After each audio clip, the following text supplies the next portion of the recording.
It was a late autumn afternoon, the city a little quieter after the rain. Faint rays of sunlight spilled onto the wet pavement, reflecting the blurred shapes of passing strangers.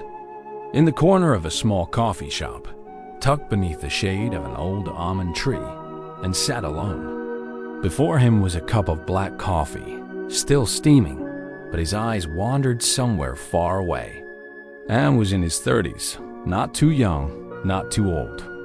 At that age, one has gone through enough storms to realize life isn't as simple as it once seemed in youth. The door creaked open. A figure entered, hesitated for a moment when their eyes met Anne's. It was Min, the friend he once called a brother, the one he had believed would always walk beside him. They had shared their youth together, nights spent arguing passionately about ideals, reckless journeys in search of freedom, and dreams they thought would last a lifetime. Yet all of it had shattered after one heated argument. Back then, they had disagreed over a work decision and insisted he was right. Min insisted he wasn't wrong. Words turned sharp, tempers flared, and pride pulled them apart. Neither was willing to yield. In the end, they walked away without an apology, without turning back. Min now stepped slowly toward the table. "It's been a long time," Min said, his voice warm yet hesitant, and managed a faint smile, a little stiff. "Yeah, almost 10 years, hasn't it?" Silence stretched between them. The soft background music filled the space, fragile and distant. They looked at each other, their eyes carrying the weight of old memories. Min spoke first. "We were childish back then. Thinking about it now, it's almost laughable. We ruined a friendship just to prove a point," and put down his coffee, speaking gently. "When you're young, you think being right or wrong is everything. But after all these years, I've realized it's not winning or losing that matters.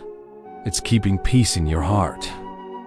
Min lowered his gaze, his voice quiet. "I've learned that too. Arguments only wear you down. In chasing victory, I ended up losing people who mattered." Anne's chest tightened. He remembered the nights they once spent on the old rooftop, staring at a sky full of stars, vowing to remain brothers for life. That promise had been broken, buried under pride and anger. "You know?" Anne's voice was calm now. "The older I get, the more I see that right or wrong doesn't really change much. People don't live on winning or losing. What they long for is somewhere they can rest, someone they can trust." Min nodded. He pulled a photo from his pocket, an old picture of them, laughing together on a road trip years ago. He placed it on the table. "I've kept this for 10 years. Sometimes I wanted to throw it away, but I couldn't. I was afraid of losing the best memories I had," and smiled faintly. Inside, he felt a weight lifting, as if the resentment of years had finally dissolved. "Man, the past is already gone. We've both changed. If we still see each other as friends, then let's let it rest. From now on, all I want is a peaceful life." Min reached out his hand, his eyes glimmering with sincerity. "Peace, and maybe an old friend by your side too. Is that okay?" And took the hand firmly. That grasp was enough. It tied together what had once been broken. Outside, the autumn breeze rustled, scattering golden leaves across the ground. Time had passed. Things had changed.